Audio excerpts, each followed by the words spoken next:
In this podcast, you will learn from history's greatest scientists. Every week, I read the biographies of physicists, mathematicians, biologists, and chemists and tell you what I learned. It's essentially Founders Podcast for scientists. The Founders Podcast is hosted by David Stenra. Every week, David reads the biographies of history's greatest entrepreneurs and tells you what he learns, and I want to do the same for scientists. I'm obsessed about learning how the world works and uncovering the stories behind the people whose theories and experiments shaped our understanding of the universe. This podcast is my quest. The Birds and Frogs podcast draws inspiration from the brilliant mind of the mathematician Freeman Dyson, who came up with the birds and frogs metaphor. In his world, birds are thinkers who look at the big picture and survey the landscape from a great height, while frogs are thinkers who love playing around in the mud of specific problems, delighting in finding gems and then polishing them so that become part of the superstructure that birds survey. I hope you enjoyed this podcast. Feynman is a man for whom I am developing a considerable admiration. He is always sizzling with new ideas, most of which are more spectacular than helpful, and hardly any of which get very far before some newer inspiration eclipses it. His most valued contribution to physics is as a sustainer of morale, when he bursts into the room with his latest brainwave and proceeds to expound on it. With the most lavish sound effects and waving about of the arms, life at least is not dull. That's a quote from Freeman Dyson, who worked at Cornell with Feynman, and I think it perfectly captures who Feynman was. He was this force of nature who lit up every room that he entered. Hans Bethe, another brilliant physicist who worked with Feynman on the Manhattan Project, he called him a magician, and not just because of his scientific work and genius, but because Feynman had this incredible ability to make the most complex ideas feel accessible, feel exciting, and entertaining. And I think what's really interesting about Feynman is obviously he wins a Nobel Prize for his work in quantum electrodynamics, and he invented these things called Feynman diagrams, which revolutionized physics. But that's not really why most people know him, why he's the most famous, or why people love him. I don't think most people could probably tell you what quantum electrodynamics is or how Feynman diagrams actually work. But what makes him so popular, even today, is how relatable he was. He was this brilliant scientist who was constantly questioning authority, questioning everything, always asking why. Getting into adventures, his life was full of stories of adventure, and he had an amazing time doing it throughout his entire life. I think also particularly what people are drawn to in Feynman is that he never really loses this childlike curiosity. He was this world-renowned physicist who worked on the Manhattan Project. He worked on the Space Shuttle Disaster Committee, but he was also this guy who played the bongos. He learned how to play the tambourine in Brazil. He cracked safes for fun, and he really questioned everyone and everything around him. Feynman was something very rare. He was a serious scientist who never lost his sense of wonder or play or curiosity. And I think that's really exactly what compels people to like Feynman. He showed us that you really don't have to choose necessarily between being a scientist, being brilliant, being incredibly smart, and having fun. You can really do both, and he kind of exemplifies that throughout his entire life. So today we're going to talk about Feynman, his life, his work, his discoveries, his character, and his philosophy. And the stories come from two books, Surely You're Joking, Mr. Feynman, and What Do You Care What Other People Think? The stories, they feel autobiographical, but they're really just collected stories from his friend, Ralph Layden, who during their weekly drumming sessions collected these stories and compiled them into the two books. So that through these stories, we'll see kind of how incredible his mind specifically was in science, but also how he approached life with curiosity, with this innocent mischief, and kind of this unrelenting pursuit of truth. Richard Feynman was born in May 1918, and he grew up in Far Rockaway, New York, where his curiosity was very evident from a very young age. And the two people who had the biggest influence on his development and shaped his personality, one was his father, Mel, and the second was his first love and his first wife, Arlene. And the foundations of Feynman's character and curiosity were developed very early on through his father's unique approach to parenting. Even before Feynman was born, his father said, if it's a boy, he's going to be a scientist. And what's remarkable about that statement is not only that the prediction becomes right, but it's how his father went about cultivating Feynman's mind. It was through curiosity, through questioning, in this joy of discovery. So instead of drilling facts into Feynman's head, his father turned everything into an opportunity for learning, for discovery and curiosity. For example, when his father brought home blue and white bathroom tiles, rather than just letting Feynman play with them like any normal kid would, his father used them to teach him patterns. So he would put two white tiles and a blue tile, two white tiles and a blue tile, and they'd become more and more complex patterns. And when Feynman's mother eventually says, Leave the poor child alone. His father responds, and I love this, no, I want to show him what patterns are like and how interesting they are. It's a kind of elementary mathematics. And they would read the encyclopedia together, and his father wouldn't just read the words. Feynman said, everything he read to me, he would translate as best as he could into some reality. And this is an approach that Feynman would eventually adopt later for himself in life. And he says, I learned from my father to translate. Everything I read, I try to figure out what it really means, what it's really saying. And I think this teaches Feynman that abstract knowledge wasn't just enough. You had to be able to connect that knowledge to the real world. And this would become kind of like a hallmark of Feynman's teaching style and more broadly, his approach to theoretical physics. The Feynman family would often summer in the Catskills, and his father and himself would often take walks in the wood. And his father would point out interesting things that were going on in the woods. And I think this is where Feynman learned what he kind of considered a distinction. He says, I learned very early the difference between knowing the name of something and knowing something. And then he would later on say, that's the way I was educated by my father, with those kinds of examples and discussions. No pressure, just lovely, interesting discussions. It has motivated me for the rest of my life. It makes me interested in all the sciences. It just happens I do physics better. And again, his father didn't just develop his sense of curiosity, his sense of wonder, his joy of discovery, his science mind. He also taught him lessons that weren't just about science. They were more about thinking independently and questioning authority. There's a story about they're looking at a magazine and they see a picture of the Pope and they see people bowing down to the Pope. And his father says to Feynman, look at those humans. Here's one human standing here and all these others are bowing in front of him. What's the difference? The difference is the hat he's wearing. But this man has the same problems as everybody else. He eats dinner, he goes to the bathroom, he's a human being. And again, Feynman's father worked in the uniform business, and he would always say that he knew the difference between a man with a uniform on and the uniform off. It was the same man for him. I think this lesson kind of taught Feynman to look beyond just titles, to look beyond just uniforms. And this would also shape Feynman's approach to science and life, kind of questioning authority, thinking independently, and not just relying on quote-unquote experts. And even by age 13, Feynman was already kind of showing his early signs of genius and brilliance. He went to the library and checked out Calculus for the Practical Man, and he began teaching himself calculus. And he says, I thought it was relatively simple and straightforward. My father tried to read it, but found it confusing, so I explained it to him. That was the first time I realized I had learned more than he had in some sense. And this reflects two things, I think. One is Feynman's ability to understand very complex ideas quickly and simplify those for the people that don't understand, like his father. And it's that skill that he later refined and kind of defined his teaching style.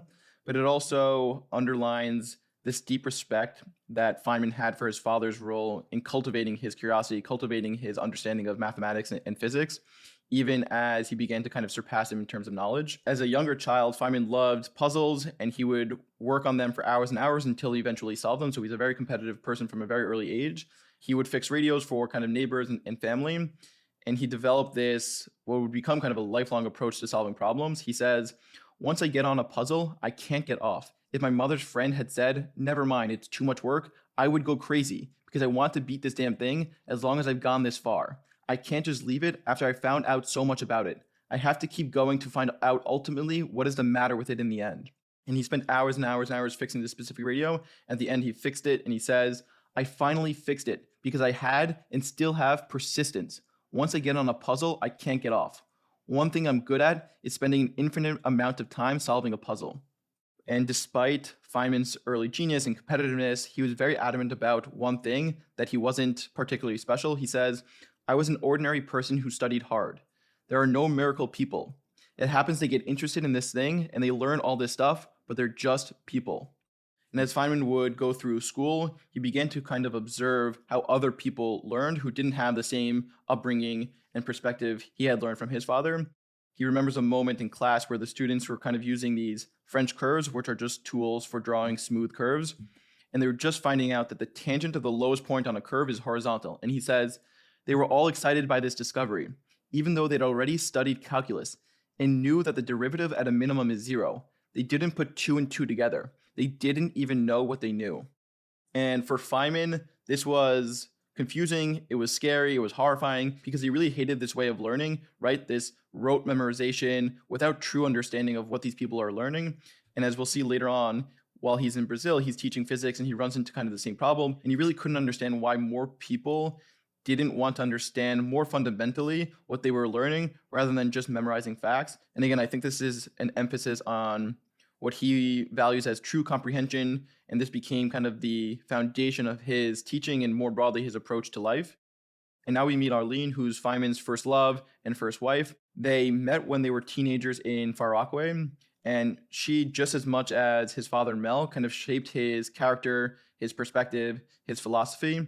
So in those days in Far Rockaway, there was a youth center for Jewish kids at the temple. And Feynman obviously had no interest in doing anything besides science at the time. But Arlene was very interested in art. So he decided to join that group too. And one day when Arlene dumped her boyfriend, she invited Feynman over to her house to kind of help with her philosophy homework. And they were studying Descartes. And Descartes' famous for his line, "I think, therefore I am." And he ends up kind of concluding with the proof of the existence of God. And Feynman's, while he's studying this with Arlene, his immediate reaction was very skeptical. He says, "Impossible." And he says, "It was a reaction I learned from my father. Have no respect whatsoever for authority. Forget who said it. And instead, look at what he starts with, where he ends up, and ask yourself, is it reasonable?" And this even applies, even if Feynman is kind of doubting the great Descartes. And Arlene's reaction to this specific story, I think, reflects kind of her deeper understanding of Feynman as a person, Feynman's character. I think she really admired his instinct and reaction to challenge authority, to challenge ideas, and kind of share his honest and reasoned perspectives. This developed into kind of a mutual respect for each other and became the bedrock of their relationship. Feynman said, "Arlene and I began to mold each other's personalities." So she came from a family that valued politeness and sensitivity. So Arlene taught Feynman how to consider other people's feelings. And this was a trait that he even admitted did not really come naturally to him. So you could see how Arlene changed his attitude, changed his behavior in a more positive way. And on the flip side, Feynman kind of encouraged Arlene to adopt his more pragmatic approach to people with the saying, "What do you care what other people think?" And they had this immense respect for each other in terms of speaking the absolute truth and absolute honesty and always having an open communication with each other. And this deepened their connection and relationship into what Feynman described as a love like no other love that I know of. And Feynman obviously had a lot of relationships with other women throughout his life. He actually marries 2 other people, but you can tell that his love and relationship with Arlene is very singular and very distinct. So Feynman decides to go to MIT for undergrad, and at MIT, he has this singular focus on just science. So he tried to avoid as many of those traditional humanities courses as he possibly could. And he would take astronomy and philosophy, which he viewed kind of as the closest to science, for his humanities. And he even admitted that in his younger years, he was almost focused entirely on science with little patience for anything else. It wasn't until later in life that he began kind of exploring some of his other interests, like art, like music, like drums, like reading. And he said, "I have a limited intelligence and I use it in a particular direction. I'm still a very one-sided person." And kind of early on, that direction was mostly physics and science and mathematics. So after he graduates from MIT, he's deciding where he wants to go to graduate school. So initially, Feynman wants to stay at MIT for grad school, but his professor says to him, "We won't let you in here. You should find out how the rest of the world is." So he ends up going to Princeton for undergrad, and it was a specific moment at Princeton that he realized that was a perfect place for him. He went to go visit the Princeton's cyclotron lab, and that really convinced him that he had made the right choice. So he contrasts kind of the 2 labs at Princeton and at MIT. He says, unlike MIT's amazing, pristine facility, Princeton's lab was a little bit more chaotic. And he says, wires strung all over the place. Switches were hanging from the wires. Cooling water was dripping from the valves. It was the most god-awful mess you ever saw. It reminded me of my lab at home. Nothing at MIT had ever reminded me of my lab at home.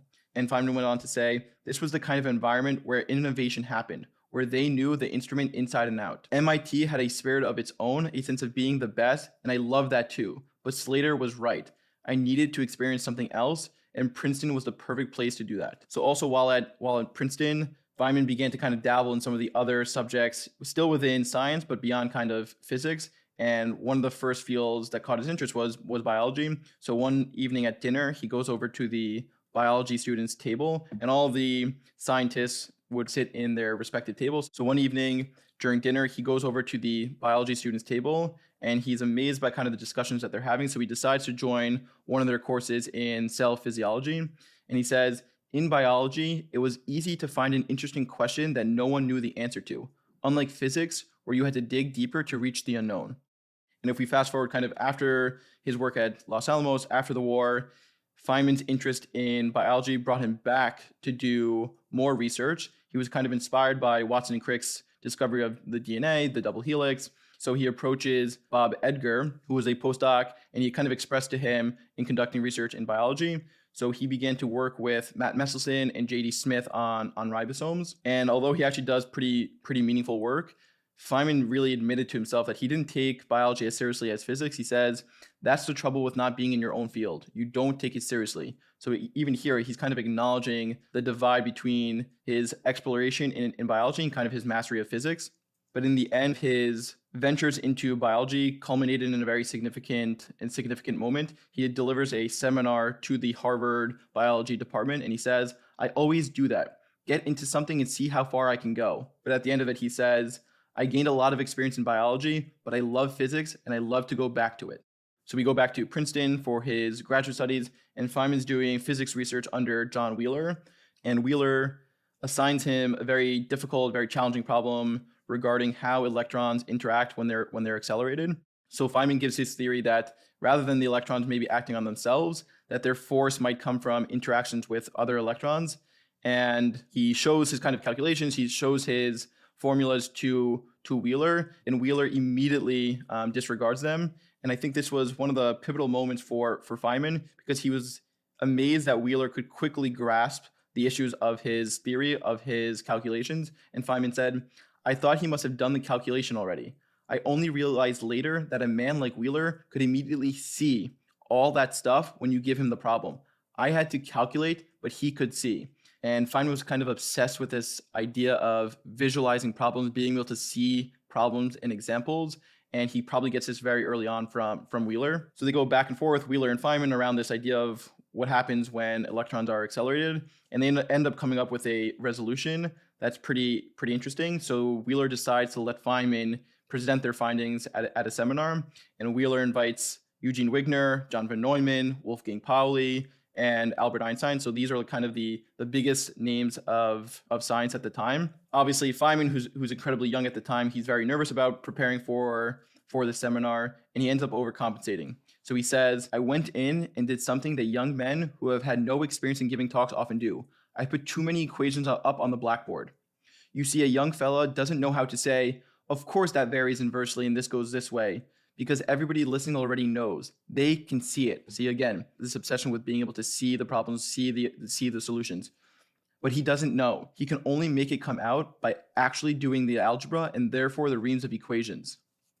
So you can see Feynman doesn't have the ability to, at this young age, see the problems and see the solutions. He actually has to kind of write it out, do the math to figure it out, while Einstein, von Neumann, Wigner, all these other people already able to kind of see it, and he becomes obsessed with being able to go and do that. And at the end of his life, he's obviously able to.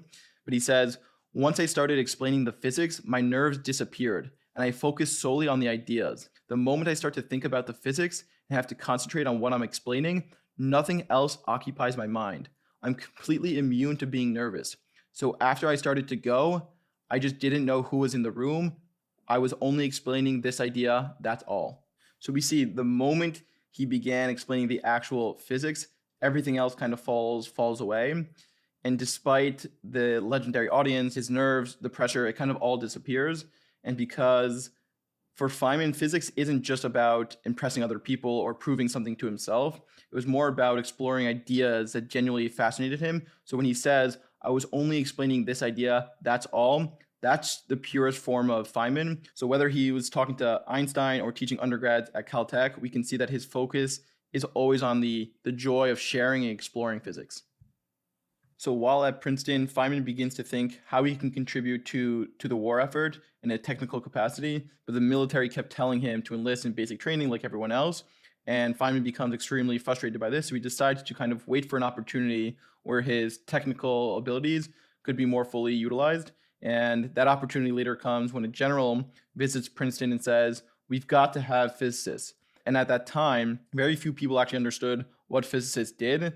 So this kind of call to action from this general made Feynman volunteer immediately. And then soon after, he gets approached by Bob Wilson, and Bob is actually the person who persuades him to join the Manhattan Project. But initially, Feynman was very hesitant to join the project until he realized Hitler, the Germans, and the possibility of them developing an atomic bomb before us were terrifying.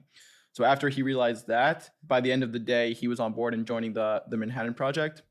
Feynman described his experience at Los Alamos kind of from working from below, because unlike some of the other prominent figures like Oppenheimer, like Bethe, who were making more strategic decisions, he really saw himself as solving much smaller but essential problems. So early on, he joined the theoretical division, and he contributed his unique problem-solving abilities very early on.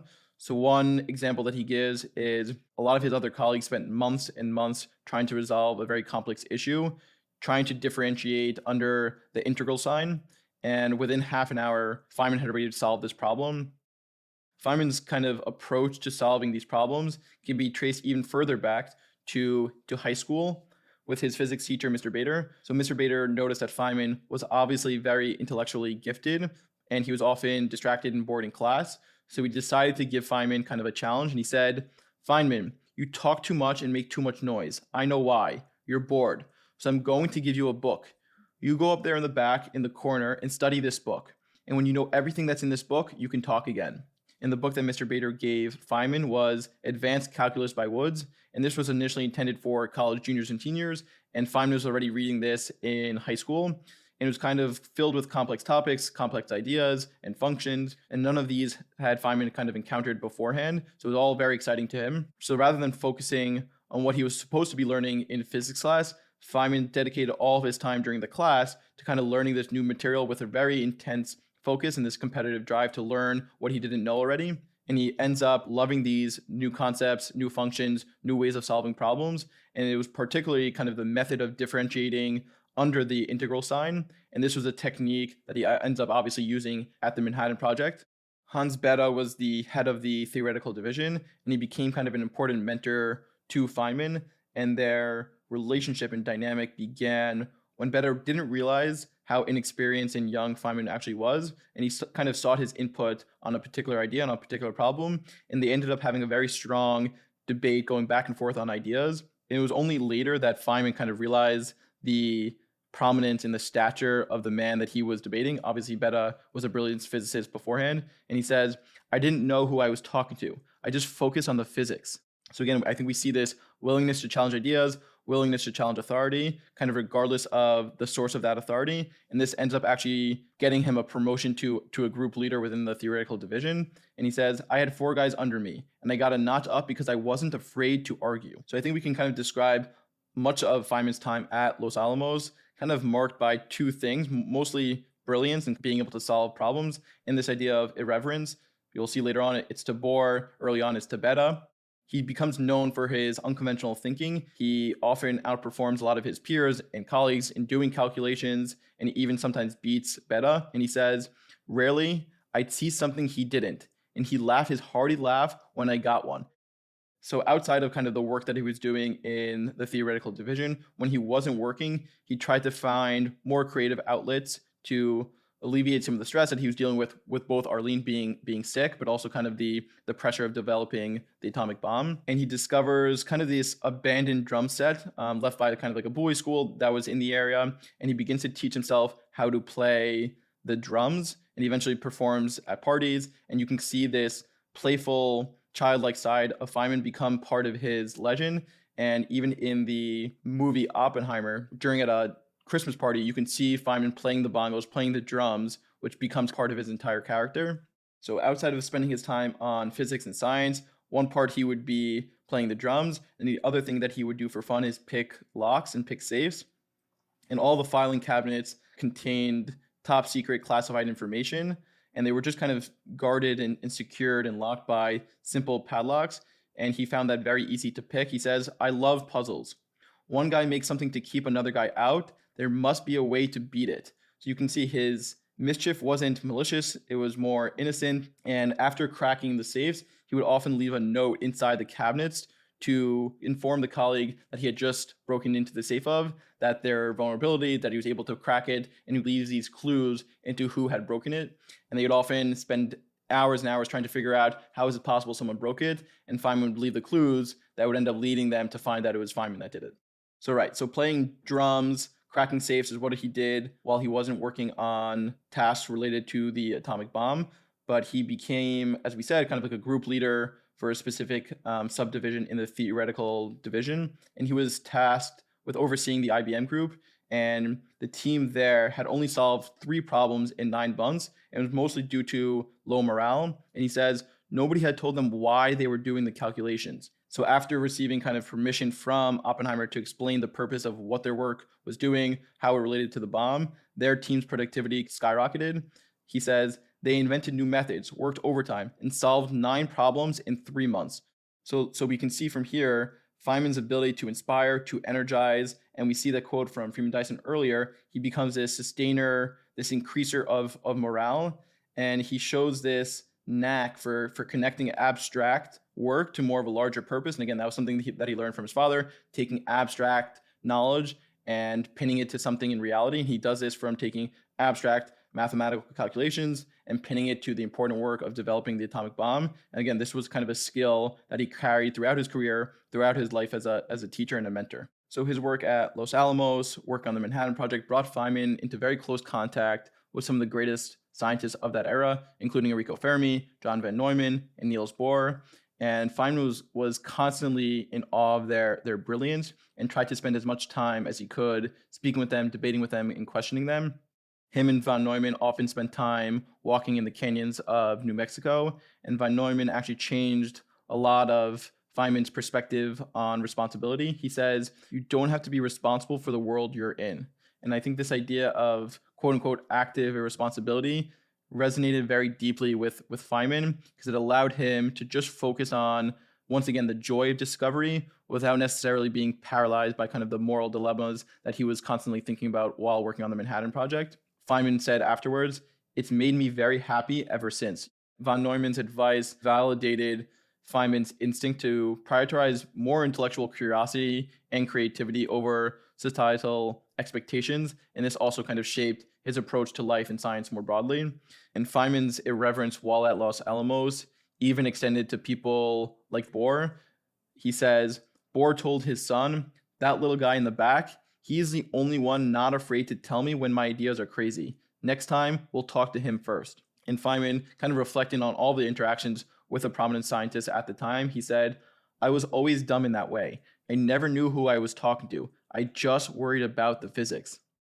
So his dedication to honesty, his focus on substance of ideas rather than kind of reputations, earned him a lot of respect and cemented his reputation at Los Alamos as being this more fearless, independent thinker and someone who's not afraid to question authority and really relies on verifying things himself and independent thought. So while Feynman enjoyed his time at Los Alamos in terms of being able to meet and debate and interact with the greatest scientific minds of that time, and also enjoy playing the drums, playing the bongos, and cracking safes, on the personal side, his time at Los Alamos was very difficult and was very sad, because his first wife, Arlene, who we'd met earlier, she was deathly ill with tuberculosis. Even when they had married, they knew that she was eventually going to die. She was staying at a hospital in Santa Fe, which was just a couple hours away from Los Alamos. And Feynman even recalled that they maintained their connection through shared humor, deep conversations. They would write notes to each other. They would write code to each other. He says, we had an agreement to be completely honest with each other. No matter how hard it was, we faced it together. And when Arlene's condition worsens and she's really about to pass away, he takes Klaus Fuchs's car, who ends up actually being the spy at Los Alamos, and drives all the way to Santa Fe to see Arlene. And Arlene, unfortunately, dies just a few hours after Feynman arrives at Santa Fe. And the nurse kind of comes into the room and confirms that she has passed, and he completes the death certificate. And he spends a little bit more time with Arlene, and then he says, I walked outside. Maybe I was fooling myself, but I didn't feel the way I thought people were supposed to feel. I wasn't delighted, of course, but I also wasn't overcome with grief. We had known this was coming for 7 years. Knowing life is temporary, you somehow learn to keep living. You laugh, you joke, you go on. We had a hell of a good time together while we could. So then he returns to Los Alamos, and people, of course, are already asking him what happened, and he responds, she's dead. And how's the program going? And I think everyone kind of quickly understood that he didn't really want to dwell on it. He didn't really want to talk about it. So no one really asked about it after that. And then Feynman kind of reflects afterwards that he must have done something to himself psychologically, because the reality of Arlene's death was probably so important and so personal to him that he didn't really fully understand, fully grasp what had happened to her. And maybe that's why he didn't cry initially. And it wasn't really until a month later that he completely understood and he broke down. He said, "I was walking past a department store in Oak Ridge when I saw a dress in the window. I thought Arlene would like that. And that was too much. I broke down then." So the culmination of Feynman's work at Los Alamos is obviously the Trinity test, which is the first detonation of an atomic bomb. And while every other observer is wearing dark glasses to shield their eyes, Feynman decides that he's going to sit behind a car windshield because he knows that ultraviolet light can't pass through the glass. So when the explosion eventually comes, he says, "The tremendous flash out there was so bright I ducked. I saw this white light changing to yellow, then orange. Clouds formed and disappeared from the shockwave. Finally, a big ball of orange started to rise and billow, with black edges and flashes inside. I had seen the damn thing." So unlike other people who were lying on the ground or were blinded kind of by the dark glasses, Feynman thinks that he might have been actually the only person to truly witness, to truly see the first atomic explosion with the naked eye. And then Feynman remembers kind of the immediate aftermath after the Trinity test. There was excitement throughout Los Alamos. He said, "Everybody had parties. I sat on the end of the Jeep beating drums." And that's actually depicted in the Oppenheimer movie. And then Feynman sees Bob Wilson, who's the guy that originally brought him to the Manhattan Project, just sitting quietly. So Feynman asks him what's wrong. And Bob says, "It's a terrible thing that we made." And Feynman responds, "But you started it. You got us into it." And I think that exchange kind of revealed how easily the purpose and the excitement had distracted the scientists from kind of the moral weight of their creation, of their physics, of their math. And again, that kind of goes back to von Neumann's idea of active irresponsibility, and that kind of resonated with Feynman. And then Feynman says, "You stop thinking. Bob Wilson was the only one still thinking." So even in the aftermath, after the bombs had been dropped, Feynman then also begins to kind of grapple the same way that Bob Wilson was with the implications of their work. And he's kind of imagining the destruction of Hiroshima while he's sitting kind of in a New York restaurant. And he's saying to himself, why? Don't they understand it's all so useless? As he was kind of watching people build bridges and build roads and doing all the things that humans do. And then over time, his perspective evolves. And he says, "Fortunately, I was wrong. It's been useless for 40 years now, hasn't it? I'm glad those other people had the sense to go ahead." So all in all, Feynman's experiences at Los Alamos, his work on the Manhattan Project, I think it kind of encapsulates his brilliance, his curiosity, his joy to life, right? He's cracking stage for fun. He's playing the bongos, he's playing the drums, but he also has the same irreverence. He's constantly challenging the greatest minds, whether it's Bohr, whether it's von Neumann, whether it's Bethe. He's having a good time throughout the entire process. And after Los Alamos, Feynman becomes a professor at Cornell. And Feynman says, "I don't believe I can really do without teaching." And again, teaching wasn't just a job for him. It was more of this anchor for doing research, for asking simple questions and being more productive. He says, "The reason is I have to have something so that when I don't have any ideas and I'm not getting anywhere, I can say to myself, at least I'm living. At least I'm doing something. I'm making some contribution." And then he begins to kind of reflect on his time at Princeton. And Feynman saw there how an activity could necessarily paralyze even some of the strongest and brightest minds. He says, "At the Institute for Advanced Study, these poor bastards could now sit and think clearly all by themselves, okay? So they don't get any ideas for a while. They have every opportunity to do something, and they're not getting any ideas. I believe that in a situation like this, a kind of guilt or depression worms inside of you." So Feynman attributed this stagnation to kind of a lack of activity, to a lack of connection with others. He said, "Nothing happens because there's not real activity and challenge. You're not in contact with the experimental guys. You don't have to think how to answer questions from students."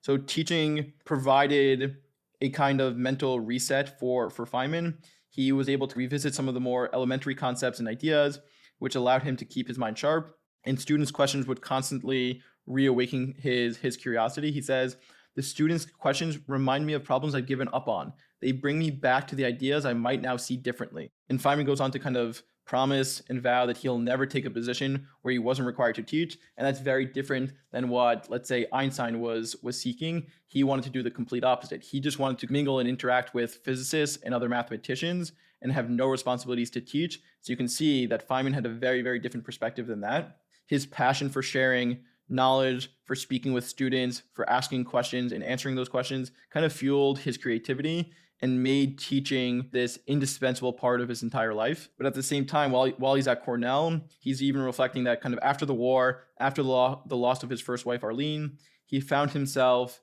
very creatively stalled. And he says, I couldn't get to work. I was tired, uninterested. I was convinced I had burned myself out. And then he begins to get other offers to teach elsewhere. And he gets a position offered to him from the Institute for Advanced Study. And he says, a position better than Einstein's. And then he's talking about kind of some of the other offers. The other offers had made me feel worse up to a point. They were expecting me to accomplish something, but this offer was so ridiculous, so impossible for me to live up to, so ridiculously out of proportion. The other ones were just mistakes. This was an absurdity. I laughed at it while I was shaving thinking about it. And as he's kind of thinking over these offers and thinking over what he would have to go ahead and do, he has this kind of epiphany. He says, you know, what they think of you is so fantastic, it's impossible to live up to it. You have no responsibility to live up to it. I have no responsibility to be like they expect me to be. It's their mistake, not my failing. And again, this can kind of play back into the same idea of von Neumann's active irresponsibility, where he doesn't necessarily have this responsibility to live up to other people's standards, to live up to other people's expectations. All he has to do is just do physics and enjoy it. So again, with this now new mindset, that allows him to return to the joy of playing with physics. And he says, physics disgusts me a little bit now, but I used to enjoy doing physics. Why did I enjoy it? I used to play with it. I used to do whatever I felt like doing. It didn't have to do with whether it was important for the development of nuclear physics, but whether it was interesting and amusing for me to play with. So again, we can kind of see right early on in his life through his father, he realized the joy through discovery, joy of mathematics, joy of physics, and over time, his adult responsibilities, his societal expectations kind of get in the way, and now he's trying to revert that back into enjoying math, enjoying physics. And this mind shift kind of coincides with the breakthrough that ends up leading to his Nobel Prize. And Feynman tells a story about he's at lunch and he notices a plate that's wobbling in the Cornell cafeteria. He says, I saw the red medallion spinning faster than the plate's wobble. I had nothing to do, so I started figuring out the motion. And then Hans Bethe kind of asked Feynman about this discovery. He says, Feynman, that's pretty interesting, but what's the importance of it? Why are you doing it? Feynman responds, there's no importance whatsoever. I'm just doing it for the fun of it. But this wobbling plate actually inspires the famous and iconic Feynman diagrams, and that's a framework that literally earned him the Nobel Prize. And it was through this analysis that he came up with the connection between that plate's wobble and the behavior of electrons in quantum mechanics. And the plate's motion inspired him to think about how particles might, quote unquote, wobble or kind of fluctuate on the quantum level and how those movements could be calculated more systematically. He says, it was effortless. It was easy to play with these things. It was like uncorking a bottle. Everything flowed out effortlessly. I almost tried to resist it. There was no importance to what I was doing, but ultimately there was. The diagrams and the whole business that I got the Nobel Prize for came from that piddling around with a wobbling plate. So while he's teaching at Cornell, he decides to spend some time in Brazil, both for personal leisure, but also for education, for teaching, and for physics. He initially spends just 6 weeks there, and he joins a samba school called Fakers from Copacabana. And it's kind of ironic because obviously Feynman hates fakers, but at the same time, he thought that was like the perfect group for him. And he played during Carnival there. And he says, one day, someone watching the parade exclaimed, listen to that guy playing the frigidiera. He's good. I got a kick out of succeeding at something I wasn't supposed to be able to do. That's Feynman's joy in exploring and mastering the tambourine or the frigidiera. And that kind of reflected more on his lifelong drive to explore, to excel, no matter the field, whether it's physics, whether it's the drums, whether it's the tambourine, whether it's art. His success in a new context really underscores a lot of his adaptability and his openness to learning from a new experience. However, on the other side, on the academic side, his experience in Brazil was far less exciting and far less positive. He began teaching a group of future teachers, and Feynman quickly realized that the education system in Brazil was completely dominated by rote memorization. And of course, we talked about that earlier, how he hates that style of learning. And he says, the students could answer a question one day, but not the next. They had memorized everything, but understood nothing. And then he talked about how the students were reluctant to ask questions because if they asked a stupid question, they'd become embarrassed. And he says, all the work they did, intelligent people, but they got themselves into this strange kind of self-propagating education, which is meaningless, utterly meaningless. So kind of at the end of the trip in Brazil, Feynman is giving his final lecture, and he uses that opportunity to critique the whole education system at Brazil. And he says, no science is being taught in Brazil. You've only told them what words mean in terms of other words, not about nature itself. There's no invitation to explore. So Feynman's critique here kind of connects to the lessons that his father had taught him as a child, right? It was to understand the meaning behind concepts, not just their names. So after Brazil, he returns to Cornell. And at that point, he's already been there for a couple of years, and he's kind of endured the harsh winters at Cornell. And now he's facing a dilemma because both Cornell and Caltech are offering him positions, and each of them are trying to outbid each other. But ultimately, Caltech's offer kind of offers a sabbatical year to begin his tenure in Brazil, and so that kind of seals the deal. But then as he's in Caltech, as he's in California, he reconsiders maybe he should go back to Cornell because he was dealing with smog at the time, right? So as he's weighing his options to maybe reconsider going back, two discoveries kind of reaffirmed his decision to stay at Caltech. One was an astronomer friend had shared some news that they had just identified two distinct kind of populations of stars, and this kind of revolutionized the understanding of how old the universe was. And then just moments later of hearing that news, Matt Messelson, his biologist friend, came over and told him about the groundbreaking results that he just identified in DNA replication. So Feynman says, this is where I've got to be, where people from all different fields of science would tell me stuff. And it was all exciting. It was exactly what I wanted, really. So if we think about some of Feynman's approaches to teaching itself, it was really defined by this ability to distill and simplify complex problems into intuitive and easy to understand questions. He would ask, is a cathode plus or minus? Is an ion this way or that way? And again, these questions may on the surface seem naive or stupid or dumb, but they're really just grounding abstract problems into a physical reality, which Feynman always did from a very early age because that's exactly what his dad told him that he should be doing. And he says, I can't understand anything in general unless I'm carrying along in my mind a specific example and watching it go. And again, this method would often kind of allow him and enable him to spot errors and inconsistencies in other people's work, not necessarily through doing the calculations himself, but by recognizing the inconsistencies in behavior. This is kind of the culmination of all the stuff that he saw Wheeler and Einstein and Wigner and Fermi and Bethe be able to kind of understand these things intuitively. He's now finally gotten to that point that he doesn't necessarily have to do, right, these quote unquote advanced calculations, but he can kind of just see an example of it in his head. He can visualize it and get to the answer that way. And he says, the guy thinks I'm following the steps mathematically, but that's not what I'm doing. I have the specific physical example of what he's trying to analyze, and I know from instinct and experience the properties of the thing. He saw very clearly the foundation of understanding, and that was a principle that kind of defined both his teaching and his research and all of his kind of work in quantum electrodynamics and quantum mechanics throughout his entire life. And now we're going to talk about a little bit of the lessons and side projects and side quests that Feynman had throughout his life. And so one of the most enduring lessons came from an early mistake that Feynman had. He was initially studying beta decay, and he kind of relied on all the expert reports rather than reviewing the original data himself. And he said, I never looked at the original data. I only read those reports like a dope. And then later he kind of realized that the direct engagement with data would have necessarily revealed a lot of the flaws in the prevailing theories of beta decay. And I think this mistake kind of taught him a critical lesson. And he said, since then, I never pay any attention to anything by experts. I calculate everything myself. This was something that he had to kind of learn from experience. He had to do the mistake. And then from there on forward, that principle became kind of a hallmark of Feynman's approach, and that drove him to even question authority even more and verify conclusions independently every single time. So Feynman also spent a lot of time on art. He created art himself. He studied art. He tried to find the connections between art and science. And these couple of stories will exemplify and highlight some of his thoughts and lessons throughout that journey. And kind of his appreciation for art began with his wife Arlene while they were still in Santa Fe while she was in the hospital. He was once watching her practice Chinese calligraphy, and then he decided to practice himself. And she told him that one of his symbols were quote unquote wrong. And he scoffed and he said, "What do you mean wrong? It's only a human convention. There's no law of nature which says how they're supposed to look."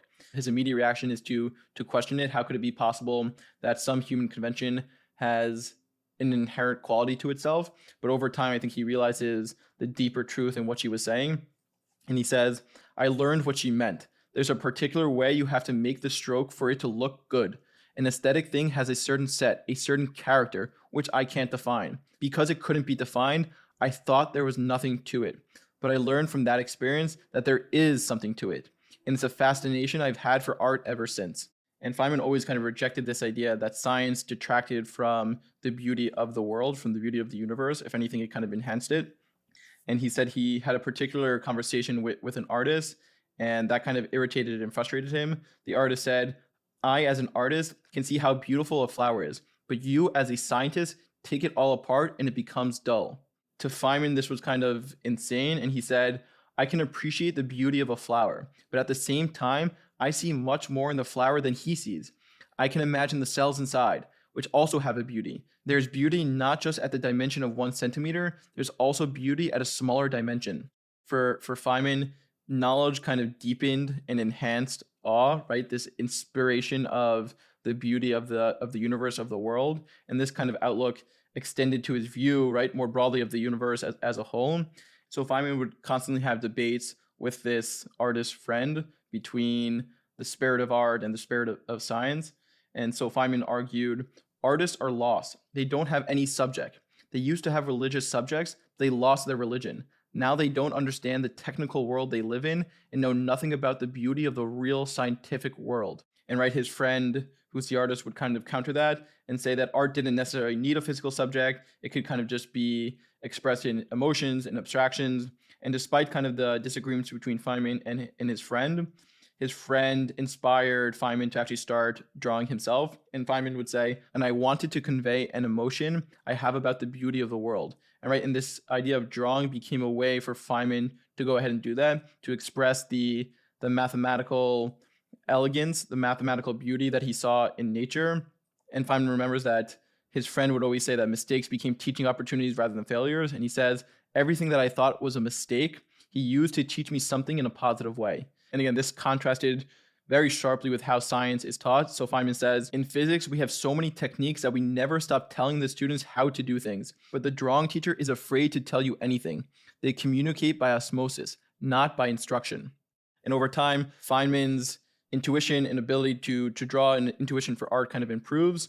And he begins to be able to discern the quality of a piece, even without a detailed explanation. He says, "As a scientist, you always think you know what you're doing. So you tend to distrust the artist who says, 'It's great,' or 'It's no good,' without being able to explain why. But here I was, sunk. I could do it too." Right? So part of Feynman's journey into art kind of reinforces this belief, his belief in the value of exploration, the value of adventure, the value of just doing stuff for the sake of doing stuff and learning it, whether it's structured or just free form. And this also kind of highlights his openness to learning new things and his recognition that intuition plays a role even in disciplines, even in things outside of science. So later in his life, Feynman got really good at drawing, so he began to sell some of his drawings, and he used the pseudonym Ophi, and this was to kind of prevent buyers and people that were interested in his work for buying his work or just valuing his work solely because of his name and his fame.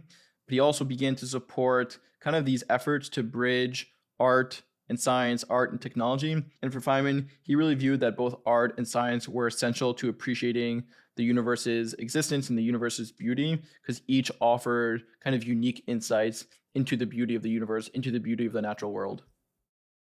So although art was an important facet of Feynman's life, he learned it from Arlene. He spent a lot of time on it. It helped reshape kind of his broader philosophy, his worldview, how he thought about the beauty of the universe. His core passion has and always will be science, and more specifically, teaching and research. So while he's working at Caltech, he gets approached to serve on the State Curriculum Commission in California. And this idea is just to kind of review the science education and the science textbooks at the time. And again, this is going to be mirrored to his time in Brazil, where he critiques that whole education system, how they learn things, and the quality of their textbooks.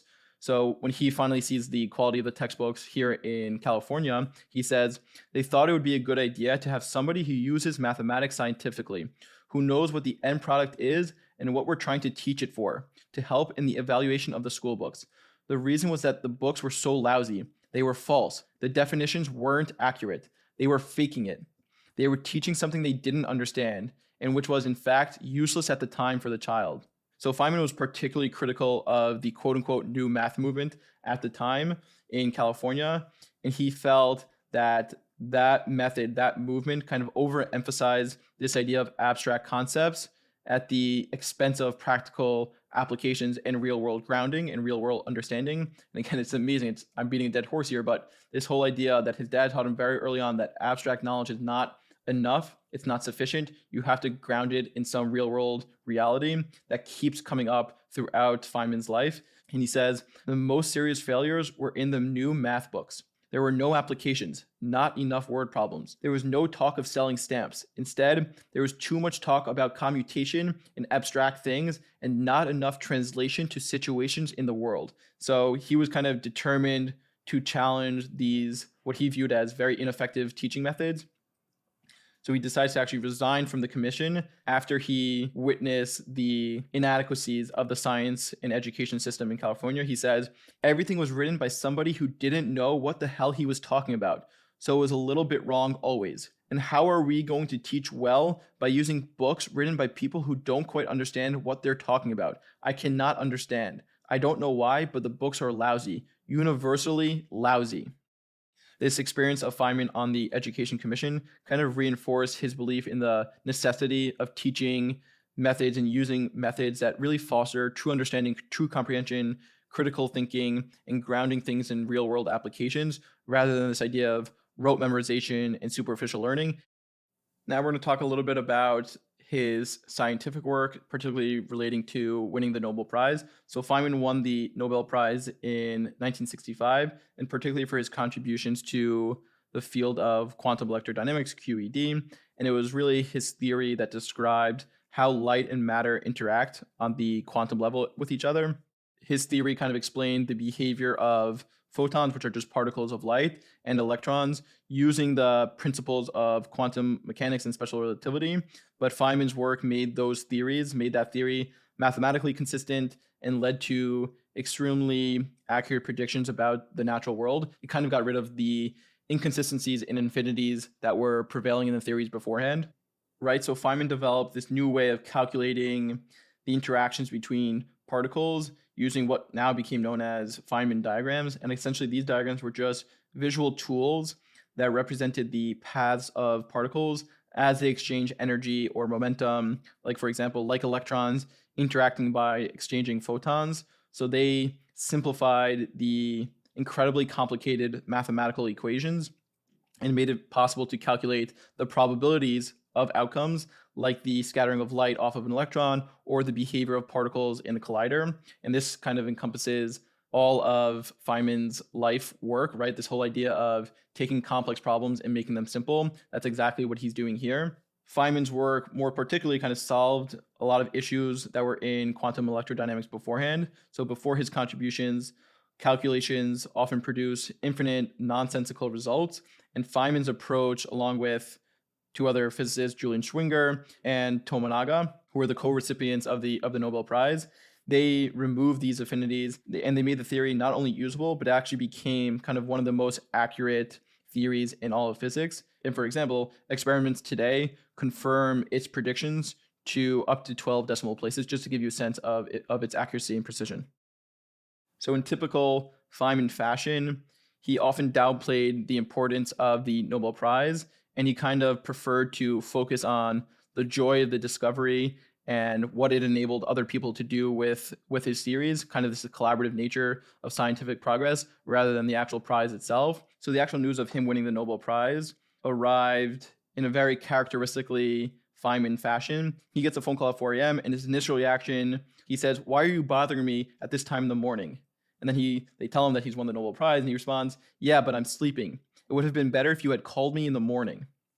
And right, and this whole reaction just speaks volumes about Feynman's really down-to-earth character and down-to-earth nature, and kind of his aversion to pompousness and awards and titles, something that, again, his dad had instilled in him at a very early age. And he kind of valued the inherent joy of the discovery rather than the external validation that they were bestowing upon him. And to Feynman, all of the fame and all of the recognition he felt were distractions from actually the pure pursuit of knowledge. He even considered refusing the Nobel Prize. He says, "When I was younger, I was anti-culture. I had been brought up by my father against royalty and pomp. I had actually learned to ridicule this stuff all my life. And it was so strong and deeply cut into me that I couldn't go up to a king without some strain. It was childish, I know, but I was brought up that way, so it was a problem." Ultimately, Feynman decides to actually accept the Nobel Prize because he realizes that declining it would only create more fuss and bring him more attention than just by simply accepting it. But he says at his acceptance speech, "I started out by saying that I had already received my prize in the pleasure I got in discovering what I did, from the fact that others used my work and so on. And I tried to explain that I had already received everything I expected to get, and the rest was nothing compared to it. I had already received my prize." And beyond some of Feynman's groundbreaking contributions to physics, he was an ardent advocate for scientific integrity. He once gave a famous Caltech commencement speech, and he introduces this idea of cargo cult science, in which he kind of critiques the practices that scientists were using for scientific research without necessarily adhering to fundamental principles, and they were doing it to get the results that they wanted to, kind of fudging the data, fudging the numbers. And Feynman was very critical of this practice. He says, "The first principle is that you must not fool yourself, and you are the easiest person to fool. You must be very careful about interpreting things in a way that you wish were true." And this quote encapsulates Feynman's view that intellectual honesty and intellectual integrity begin with kind of being honest with yourself, and that is both the most important and most difficult aspect of the scientific work. And I think that's particularly very powerful because Feynman's not just acknowledging the human tendency towards self-deception and critiquing it. He also kind of provides a clear example and clear principle to go ahead and combat it. And he's constantly emphasizing the importance of honesty in research throughout the speech. He's encouraging scientists to test their hypotheses and share all their findings, even those that might contradict their theories. And he says, "You have to be honest. You must avoid self-deception. It's the only way to advance." And this whole idea reflects the essence of Feynman himself. Even with his personal relationship with Arlene, he had this immense emphasis on being honest and transparent and straightforward, despite having to tell her hard truths or going through scenarios that are very difficult with one another. And now this is kind of bleeding into his scientific philosophy as well. And for Feynman, science wasn't just about the pursuit, the elegance, the discovery. It was also about the integrity of it. So this idea of cargo cult science, where maybe appearances matter more than substance, that's completely antithetical to everything in Feynman's essence and nature and character. And so he concludes this speech and he says, "It is very dangerous to have such a policy in teaching, to teach students only how to get certain results, rather than how to do an experiment with scientific integrity. So I have just one wish for you, the good luck to be somewhere where you are free to maintain the kind of integrity I have described, and where you do not feel forced by a need to maintain your position in the organization or financial support or so on to lose your integrity. May you have that freedom." Now we're getting to the conclusion parts of Feynman's life. And Feynman's final public act was his participation in the Rogers Commission investigation of the Space Shuttle Challenger disaster in 1986. And initially he was reluctant to get involved, and this kind of mirrors the same reluctancy to get involved with the Manhattan Project. He kind of perceived the entire government to be very bureaucratic, but it wasn't until his wife, Gwyneth at the time, persuaded him to do it. His entire approach to the investigation was incredibly direct and unconventional, which is typical Feynman fashion, right? He avoided the formal briefings as much as possible, and he insisted on speaking directly with the engineers. He said, "I can work much more efficiently if I talk to engineers directly." And then he believed that doing so would kind of provide him a more unfiltered and insightful understanding of the technical aspects of the disaster, rather than getting it from the bureaucrats or the government officials. A critical and pivotal moment in the investigation actually comes from when a fellow commissioner, General Kutina, who Feynman actually likes a lot, despite him being in a place of authority and wearing this uniform that he typically doesn't respect. And Kutina kind of suggests that he should consider the impact of the cold temperatures on the O-rings that sealed the solid rocket boosters. And this suggestion actually sparks the insight for Feynman, which ends up leading him to design a very simple but illustrative and impactful demonstration while on the stand during a kind of like a public hearing. There's a whole video of this on YouTube, which is great to watch. So Feynman submerges a sample O-ring in ice water to replicate and imitate the frigid conditions and cold conditions experienced during the Challenger launch. And as he's removing the O-ring, he demonstrates that its flexibility is compromised. And he highlights here that the cold temperatures probably prevented it from sealing properly. And right, this is very typical Feynman, right? He's taking a very complex idea and grounding it in a very real world practical example in a visual way, something that's very easy to understand. Kind of contrasts to the often technical jargon that people typically communicate with during these hearings, and he was able to effectively communicate the core issue to the entire commission and to the public. So beyond kind of just the specific technical failure, Feynman also realizes this pattern of risk downplaying and miscommunication within NASA. As he's talking to engineers, he realizes that the engineers have warned higher up officials within NASA of the potential dangers of launching in cold temperatures, but those concerns were repeatedly dismissed by upper management and by officials. For example, the engineers estimated the risk of shuttle failure at 1 in 200, but NASA management publicly claimed that the odds were as low as 1 in 100,000. So you can see this very stark disconnect and dissonance kind of reveals their willingness to suppress inconvenient truths to maintain this idea of political and public relations objectives. And this is the whole idea that Feynman was talking about in Cargo Cult Science, right? They're trying to put their own expectations and objectives ahead of science and technology, and that never ends up working out well. And that's the case for the space shuttle disaster as well. On the night before the launch, the engineers actually recommended postponing the flight due to the really cold weather, but NASA management, again, under this pressure to proceed and to move forward, dismissed their concerns as quote unquote incomplete and decided to launch the next day regardless.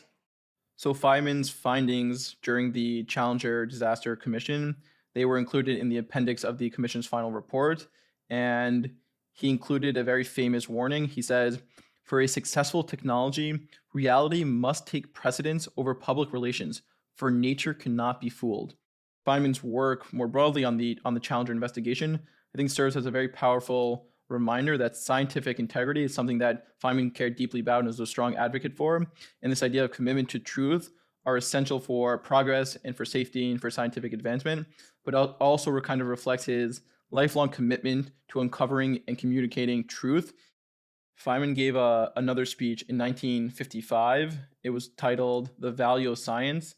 And I think this gives a good encapsulation of his life and legacy. In the speech, he kind of grapples with the ethical implications of scientific power, scientific knowledge, particularly in the aftermath of the atomic bomb. When Feynman was younger, he believed science was this undeniable force for good. Its utility was very obvious to him. Science could make life better for everyone. But this conviction met its first real challenge during the war while he was working on the Manhattan Project and helped build the first atomic bomb. He then realized, right, the devastating and destroying potential of that work. And he begins to ask himself this question: what is the value of the science I had dedicated myself to? The thing I loved, when I saw what terrible things it could do. So he gives a speech. It's at the National Academy of Sciences in 1955. And this was Feynman's way of wrestling and grappling with that question almost out loud with this speech. Through it, he explores kind of the three core values, according to him, of science. It's practical power, its intellectual wonder, and its embrace of doubt and ignorance. So Feynman starts by acknowledging a truth that is both exciting and unsettling. He says, scientific knowledge is an enabling power to do either good or bad, but it does not carry instructions on how to use it. And to illustrate this, he used a Buddhist proverb, which says, "To every man is given the key to the gates of heaven. The same key opens the gates of hell." All right, for Feynman, this captured the duality of scientific discovery, right? The atomic bomb was the perfect example for this in his life. It was both a feat of scientific achievement, of human ingenuity, but it also released this unprecedented amount of power and destruction. And despite its destructive potential, Feynman still believed that science retained its value. And why is that? Because it allowed them, it empowered them to create. And the moral choice wasn't necessarily to do it scientifically, to do it technically, but the moral choice here was how to use that creation with society, right? And that whole duality reflects the theme of Feynman's life, both the pursuit of knowledge for its own sake, but also balance at the same time with this acute awareness of the responsibilities that come with it. And at times, his attitude towards that is the von Neumann active responsibility, but other times, the implications and consequences and dilemmas weigh more heavily on Feynman. And the second value of science, beyond just its utility, and this is one value that Feynman very passionately defends, and it's the idea of joy of science, right? For him, the wonder of discovery was an end in itself. He describes it beautifully. I love this. Out of the cradle onto dry land, here it is standing, atoms with consciousness, matter with curiosity. And this reflects the paradox that Feynman loved to explore, right? Each of us is made of these lifeless, inanimate atoms, yet somehow those atoms kind of together create consciousness. And this was something that Feynman was endlessly fascinated by and also driven by his entire life. He goes on to say, I, a universe of atoms, an atom in the universe. So Feynman kind of saw this intellectual wonder as one of science's greatest gifts. It wasn't just about solving problems, but also revealing the complexity and beauty and truth of the natural world. For him, every question answered only led to more and more mysteries, more and more knowledge, kind of this never-ending adventure. He says, with more knowledge comes a deeper, more wonderful mystery. But at the same time, he kind of laments that this idea, this sense of wonder, is almost unique to him and isn't as widely celebrated. He says, our poets do not write about it. Our artists do not try to portray this remarkable thing. Is no one inspired by our present picture of the universe? And right, I think this sentiment reflects more broadly on Feynman's lifelong mission to share his joy of science, his joy of discovery with other people. And he's trying to do that by taking complex things and making them more simple and accessible and entertaining and fun.